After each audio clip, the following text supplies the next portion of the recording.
너는 어서 속히 내게로 오라. 대마는 이 세상을 사랑하여 나를 버리고 데살로니아로 갔고 그레스게는 갈라디아로 디도는 달마디아로 갔고 누가만 나와 함께 있느니라. 내가 올 때 마가를 데리고 오라. 저가 나 일에 유익하니라. 두기고는 에베소로 보내었노라. 아멘. 할렐루야. 서로에게 평강의 복을 기원하는 마음으로 샬롬 인사 나누시기 바랍니다. 샬롬. 샬롬.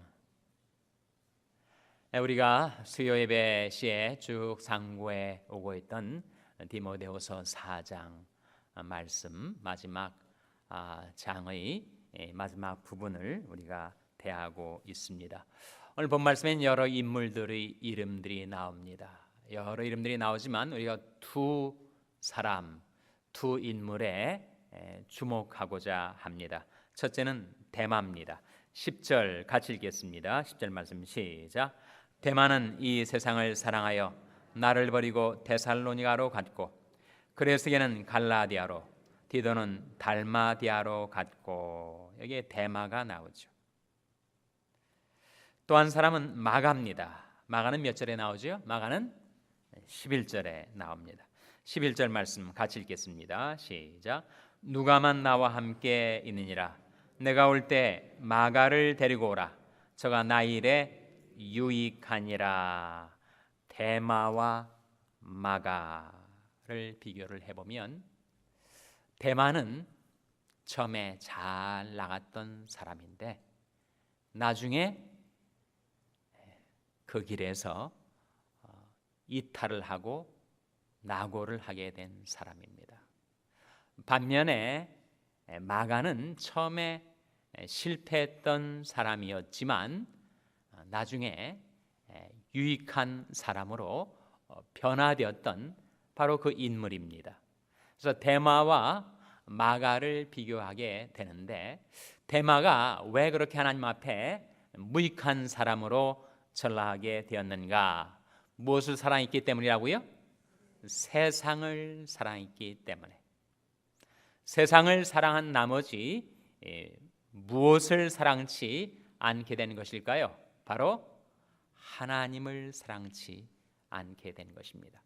데마가 바울과 함께 그 놀라운 영광스러운 선교 사역을 잘 감당하다가 그가 가는 길이 너무 힘들고 고달팠다는 것이죠. 이 바울과 함께 이렇게 어려운 길을 가는데 도무지 마음도 몸도 쉴 수가 없고 또 내 장래에 대한 보장도 주어진 것도 아니고 이 길을 계속 가기에는 내가 도저히 감당치 못하겠다. 그래서 세상을 사랑해서 어디로 갔다고 했습니까? 데살로니가로 갔다라고 하는데 크리소스톰은 바로 이 데살로니가가 데마의 고향일 것이다. 그러니까 바울과 함께 낯선 타향에서 그렇게 고달프게 살던 삶을 이제는 내가 고만 살고 내 고향으로 들어가서 안락하게 살리라. 그래서 데마가 복음의 길에서 이탈하게 되었다는 것이죠. 그러면 우리가 세상을 사랑하면 세상에 있는 것들을 사랑하게 되고 그 결과 우리는 하나님에 대한 사랑을 잃어버리게 됩니다. 요한일서 2장 15절 16절 한번 찾아보시기 바랍니다. 요한일서 2장 15절 16절 말씀 찾아서 같이 읽겠습니다.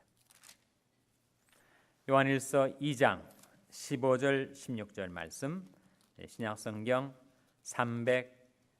388면입니다. 요한일서 2장 15절 16절 말씀 같이 읽겠습니다. 시작. 이 세상이나 세상에 있는 것들을 사랑치 말라. 누구든지 세상을 사랑하면 아버지의 사랑이 그 속에 있지 아니하니 이는 세상에 있는 모든 것이 육신의 정욕과 안목의 정욕과 이생의 자랑이니 다 아버지께로 쫓아온 것이 아니요 세상으로 쫓아온 것이라. 그래서 우리가 세상을 사랑하면 세상에 있는 것들을 사랑하게 되는데 세상에 있는 것들을 세 가지로 보여주고 있죠. 무엇입니까? 바로 육신의 정욕과 안목의 정욕과 이생의 자랑. 여기 세상에 있는 모든 것들은 이 세 가지로 다 요약이 됩니다. 육신의 정욕, 안목의 정욕, 이생의 자랑. 이 세상 것들을 사랑하는 나머지 세상을 사랑하게 되면 무엇이 우리 속에 있지 않게 된다고요? 15절에 무엇이? 아버지의 사랑이 그 속에 있지 아니하니. 이 아버지의 사랑은 아버지가 우리를 사랑하시는 사랑일까요? 아니면 우리가 아버지를 사랑하는 사랑일까요? 전자입니까? 후자입니까? 예? 전자란 말도 들리고 후자란 말도 들리는데 전자가 뭐였지? 기억이 또 안 나는 거죠. 금방 들었는데도 우리는 금방 잊어버릴 수가 있습니다. 자, 다시 한번 질문합니다. 이 아버지 사랑이 그 속에 있지 않다 했을 때 이 아버지 사랑이 의미하는 바는 아버지가 우리를 사랑하는 그 사랑이에요? 아니면 우리가 아버지를 사랑하는 그 사랑이에요? 전자입니까? 후자입니까? 여전히 전자 후자가 같이 나오네요. 후자입니다. 후자. 우리가 아버지를 사랑하는 사랑이에요. 우리가 세상을 사랑할 수도 있고 하나님 아버지를 사랑할 수도 있는데 세상을 너무 사랑한 나머지 아버지에 대한 사랑, 아버지를 사랑하는 그 사랑이 다 사라져 버리게 된다는 거예요. 바로 데마가 그랬다는 겁니다. 데마가 이 세상을 사랑한 나머지 하나님을 사랑하는 사랑을 저버리고 그가 데살로냐가로 가서 결국 그는 무익한 인물이 되고 말았습니다. 처음에 잘 출발해서 잘 나가는 것 같더니만 결국 세상을 사랑하여 그런 하나님 앞에서 무익한 사람이 되고 마는 거예요. 반면에 마가는 처음에 잘못됐었습니다.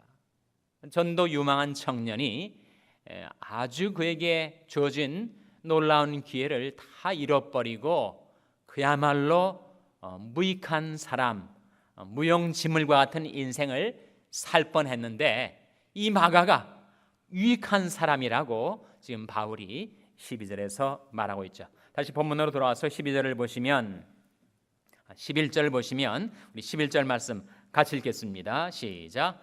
누가만 나와 함께 있느니라. 내가 올 때 마가를 데리고 오라. 저가 나의 일에 유익하니라. 바울이 지금 마가를 데리고 와달라고 부탁을 하는데 마가가 나의 일에 어떠하다고요? 유익하니라. 유익한 사람으로 변화가 되었습니다. 처음엔 실패자였어요. 왜 실패했죠? 처음에 누구랑 같이 선교 여행을 떠났습니까? 초대교회의 위대한 인물이었던 두 영적인 지도자 누구였죠? 바울과 바나바. 바울과 바나바와 함께 제1차 선교 여행을 떠났다가 처음에 예상과 달리 너무 일들이 힘들어지자 나 더 이상 못하겠다고 나자빠졌어요. 포기하고 예루살렘 자기 집으로 돌아가 버린 것입니다. 이 일이 나중에 바울과 바나바 사이에 심한 논쟁과 분열, 그래서 parting of ways라고 두 사람이 길이 갈라지게 된 그 계기가 되었던 인물이 바로 이 마가였어요. 그러니까 마가를 놓고 바울과 바나바가 전혀 상반된 입장을 취한 것입니다. 한 사람은 마가를 받아주자, 다른 한 사람은 한번 그렇게 우리를 떠나서 실패한 실패자를 우리가 다시 용납하면 안 된다. 받아주자, 누구 입장이었습니까? 바나바 입장. 안 된다, 누구 입장이었어요? 바울이었죠. 바나바는 관대한 사람이고 온화한 사람인 반면에 바울은 엄격하고 충성된 사람이다 보니까 이 마가가 자기 기준, 자기 표준에 성이 차질 않은 거예요. 이런 사람 데리고 갔다가 또 낭패를 당할 수 있으니 안 되겠다. 바나바는 끝까지 그를 용납해 주자. 그 문제를 놓고 결국 두 사람이 결별을 하게 된 겁니다. 그랬던 마가 젊은 날에 중대한 실패자로서 루저의 인생을 살 수밖에 없었던 이 마가가 이 바울이 노년에 없어서는 안 될 유익한 인물이 될 수가 있었던 이유가 무엇일까요, 여러분? 제1차 선교 여행 때 나고했기 때문에 제2차 선교 여행 때 바울이 마가는 안 된다라고 했던 그 사람이 지금 바울이 가장 어렵고 힘들 때 마가는 내게 유익한 사람이라고 그렇게 마가를 칭찬하고 마가가 자기와 함께 있기를 원했던 그 이유가 무엇이겠습니까? 두 가지를 생각해 보고자 하는 거예요. 첫째는 마가란 사람은 정말 함께하는 사람들을 잘 두었던 사람. 마가와 바나바의 관계가 어떤 관계죠? 밀접한 관계죠. 어떻게 밀접하게 연관이 되죠? 삼촌과 조카의 관계, 당숙과 생질의 관계란 말이죠. 그래서 이 바나바를 인간적인 혈통상의 삼촌일 뿐만 아니라 마가는 바나바를 영적인 지도자로 모시고 그와 함께 제2차 세계 선교 여행을 출발할 수가 있었고, 바나바의 인격, 성품, 그의 넓은 도량, 바나바를 통해서 마가는 많은 영향을 받았습니다. 그래서 어떻게 사람을 포용할 수 있는지, 수용할 수 있는지, 용납할 수 있는지, 관용할 수 있는지, 항상 온화함을 잃지 않을 수 있는지 바로 바나바를 통해서 배웠단 말이에요. 근데 그것뿐만 아니라 이 마가는 베드로와도 밀접한 관계가 있었습니다. 베드로전서 5장 13절 한번 펼쳐보시기 바랍니다. 베드로전서 5장 13절 말씀 찾아서 같이 읽겠어요. 베드로전서 5장 13절 말씀 찾아서 같이 읽겠습니다. 신약성경 384면 베드로전서 5장 13절 말씀 우리 찾아서 같이 읽겠습니다. 베드로전서 5장 13절 말씀 같이 읽겠습니다. 시작. 함께 택하심을 받은 바벨론에 있는 교회가 너에게 문안하고 내 아들 마가도 그리하느니라. 여기 누가 나와요? 마가가 나오지 않습니까? 그리고 여기에 나라고 말하는 이 편지를 쓴 사람은 누굽니까? 베드로 아니에요? 그러니까 베드로와 마가의 관계가 영적인 아버지와 아들의 관계란 말이죠. 그러니까 마가는 바나바만 자신의 영적인 지도자로 모셨을 뿐만 아니라 초대교회의 가장 중요한 인물이었던 베드로도 자신의 영적인 아버지로 모실 수가 있었어요. 뿐만 아니라 오늘 본 말씀에서 우리가 보듯이 마가는 바로 사도 바울을 자신의 영적인 스승, 영적인 지도자로 모실 수가 있었다는 것입니다. 그러니까 초대교회의 가장 중요한 세 인물, 곧 바나바와 베드로와 바울을 그는 함께 할 수가 있었던 그런 놀라운 은총의 기회를 부여받은 인물이었습니다. 그러니까 바나바에게서도 배우고 베드로에게서도 배우고 바울에게서 배우고 그러는 가운데 마가가 달라지기 시작하는 거죠. 사람은 자기가 누구와 함께 살아가는가에 의해서 반드시 영향을 받습니다. 그렇기 때문에 우리 자녀들 위한 우리 기도 중에 하나가 하나님 우리 자녀들에게 좋은 친구들을 보내어 주십시오. 좋은 스승들을 보내어 주시옵소서. 왜 그러냐 하면 사람은 꼭 함께하는 사람에게 영향을 받을 수밖에 없기 때문입니다. 잠언 13장 20절 한번 펼쳐보시기 바랍니다. 잠언 13장 20절 말씀 찾아서 한번 같이 읽겠습니다.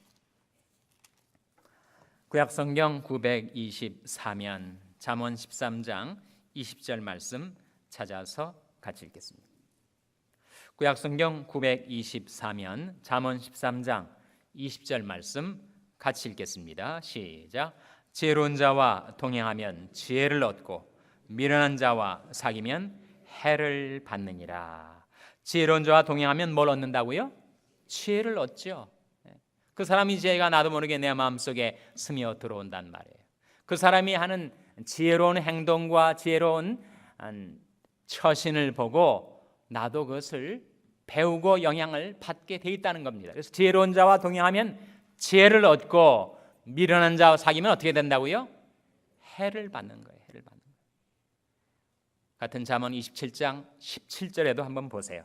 잠언 27장 17절 말씀, 구약성경 941면입니다. 구약성경 941면 잠언 27장 17절 말씀 같이 읽겠습니다. 시작. 철이 철을 날카롭게 하는 것 같이 사람이 그 친구의 얼굴을 빛나게 하느니라. 이 말씀 속에 철이 철을 날카롭게 하는 것처럼 철과 철이 서로 부딪히면서 철이 단련이 되고 날카로워지는 것처럼 친구가 자기와 함께하는 다른 친구의 무엇을 빛나게 한다고요? 얼굴을 빛나게 한다. 이 얼굴은 뭘 의미하죠? 인격을 의미합니다. 그러니까 철과 철이 부딪히면서 철이 날카로워지는 것처럼 인격과 인격이 부딪히면서 그 인격이 단련되고 그리고 빛나게 된다는 거예요. 근데 여기 얼굴이라고 나와 있는 단어는 버전에 따라서는 wits라고 나옵니다. 즉 그의 지성, 그의 명철, 그의 명민함이 바로 그와 누구와 함께 살아가는가에 의해서 날카롭게 되고 빛나게 된다. 그런 뜻이죠. 즉 철이 철을 날카롭게 하는 것 같이 사람이 그 친구의 지성을 날카롭게 하느니라. 그런 뜻을 지니고 있는 말씀입니다. 그렇기 때문에 우리는 누구와 함께 교류하는가, 누구와 함께 교제하는가, 내 삶 속에, 내 삶의 교제권 속에 어떤 사람들이 들어와 있는가에 의해서 내 인생은 잘 될 수도 있고 못 될 수도 있고, 내 인생은 무익한 사람으로 전락할 수도 있고 유익한 사람으로 변화받을 수도 있다는 거예요. 이게 첫 번째 이유입니다. 마가가 처음에 실패자였지만 나중에 유익한 사람으로 변화될 수 있었던 첫 번째 이유, 그는 좋은 사람들과 함께 있었기 때문이다. 둘째는 그보다 더 중요한 이유인데, 그는 주님과 함께 있었던 자였기 때문이다. 마가복음 3장 14절 한번 보시기 바랍니다. 마가복음 3장 14절 말씀. 마가복음 3장 14절에는 예수님께서 12제자를 택하신 이유 세 가지를 보여주고 있습니다. 그 첫 번째가 무엇인지를 한번 주목해 보시기 바랍니다. 마가복음 3장 14절 15절 한번 같이 읽겠습니다. 신약성경 56면 마가복음 3장 14절 15절 말씀 같이 읽겠습니다. 시작. 이에 12를 세우셨으니 이는 자기와 함께 있게 하시고 또 보내사 전도도 하며 귀신을 내어 쫓는 권세도 있게 하려 하심이로라. 예수님께서 12, 바로 12제자, 12사도를 말하는데 그 12를 세우신 이유 세 가지. 첫째가 무엇입니까? 이는 자기와 함께 있게 하시고, 둘째가 무엇입니까? 또 보내사 전도도 하며, 셋째가 무엇입니까? 귀신을 내어 쫓는 권세도 있게 하려 하심이라고 했어요. 그 세 가지 중에서도 가장 중요한 첫 번째 이유가 무엇입니까? 이는 자기와 함께 있게 하시고, 주님과 함께 있으니까 주님에게서 배우고, 주님을 본받고, 주님의 영향을 받고, 주님의 감화 감동을 받고, 그의 마음, 그의 심령, 그의 인격 속에 주님의 영향력이 스며들어와서 바뀌게 된 것이죠. 그래서 물처럼 흔들리던 시몬이 반석과 같은 견고한 베드로가 될 수 있었던 이유, 그것은 그들이 주님과 함께 했었기 때문에. 혈기가 방장해서 그야말로 울의 아들, 보아너게로 불려졌던 그 요한이 나중에 사랑의 사도로 바뀌어질 수 있었던 것도 사랑의 주님과 함께 있었기 때문에. 그래서 마가는 좋은 영적인 지도자들과의 교류를 통해서 변화되었고, 그리고 무엇보다도 자신이 주님이신 예수 그리스도와 동고동락하며 동행하며 살아가는 가운데 자기도 모르게 그 무익했던 마가가 유익한 사람으로 변화가 될 수가 있었던 것입니다. 여러분의 삶 속에도 하나님께서 경건한 지도자들을, 친구들을 여러분의 삶이 반경 속에 보내어 주셔서 그들과 동행하는 삶을 살게 해주시고, 무엇보다도 주님께서 우리 삶 속에 임재하셔서 늘 주님과 함께 동행하며 살아가는 가운데 주님이 지혜를 배우고 주님의 영향을 받고 주님의 지성을 본받고, 무엇보다도 주님의 형상을 닮아 날마다 새롭게 변화되시는 여러분 되시기를 주님의 이름으로 축원합니다. 기도하시겠습니다. 오늘 말씀을 기억하며 하나님,